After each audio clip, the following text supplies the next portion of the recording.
বাংলাদেশ জামায়াতে ইসলামীর কেন্দ্রীয় নায়েবে আমির অধ্যাপক মুজিবুর রহমান বলেছেন, শ্রমিক জনগণের টাকায় চলে পুলিশ, সেই পুলিশ জনগণের উপর গুলি করে অসংখ্য মানুষকে হত্যা করেছে। এর চেয়ে জঘন্য কাজ ইতিহাসে আর হতে পারে না।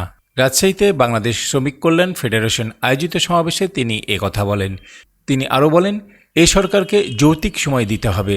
বিভিন্ন প্রতিষ্ঠানে আওয়ামী লীগ তাদের দলীয় লোকদের বসিয়েছে। ওইসব প্রতিষ্ঠানে নিরপেক্ষ লোক বসাতে যে সময় দরকার সেই সময় দিতে হবে তাদের, এর চেয়ে কমও নয় বেশিও নয়। অনুষ্ঠানে প্রধান আলোচক হিসেবে উপস্থিত ছিলেন রাজশাহী মহানগর জামাতে ইসলামের আমির ডক্টর মাওলানা কেরামত আলী। অন্যদের মধ্যে উপস্থিত ছিলেন বাংলাদেশ শ্রমিক কল্যাণ ফেডারেশন রাজশাহী মহানগরের সভাপতি অধ্যাপক আব্দুস সামাদ।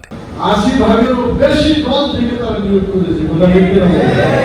এই জন্য দলীয় পুলিশকে নির্দেশ দিল, দেখা মাত্র তোমরা গুলি করো। পুলিশ সেনা আমল করে অসংখ্য মানুষকে হত্যা করেছে। একটা পুলিশ কার টাকায় চলে বলেন তো? শ্রমিকদের টাকায় চলে, জনগণের টাকায় চলে। জনগণের টাকায় প্রতিপালিত পুলিশ গুলি করে আমাদেরকে জনতাকে হত্যা করেছে। এর চাইতে জঘন্য কাজ আর ইতিহাসে হতে পারে? আর বর্তমান যে ছাত্র উপদেষ্টা সরকার আছে তাদেরকে আমরা সময় দিতে চাই, যৌক্তিক সময় নেওয়া উচিত। খুব বেশিও নেওয়া উচিত না, আর কম দিয়ে তারা করা ঠিক না। এদিকে রাজশাহীর গোদাগাড়ী পৌরসভার ব্যবসায়ীদের সাথে মত বিনিময় করেছেন বাংলাদেশ জামায়াতে ইসলামের নায়েবে আমির অধ্যাপক মুজিবুর রহমান। গোদাগাড়ী পৌর ব্যবসায়ীদের আয়োজন অনুষ্ঠানে প্রধান অতিথির বক্তব্যে মুজিবুর রহমান ব্যবসায়ীদের উদ্দেশ্যে বলেন, এমন জনপ্রতিনিধিকে ভোট দিবেন না যারা মাদক ও অন্যায়ের সাথে জড়িত। আর এমন সরকারকে ভোট দিবেন না। সরকারকে তো ভোট না দিলে সরকার হবে না।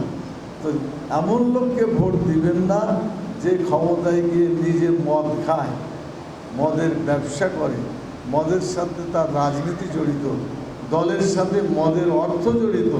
এরকম দল, এরকম ব্যক্তিকে আপনি যদি ভোটটা না দেন, নির্বাচিত না করেন, ইনশাআল্লাহ টুডে অর টুমরো এই মদ বন্ধ হতে বাধ্য।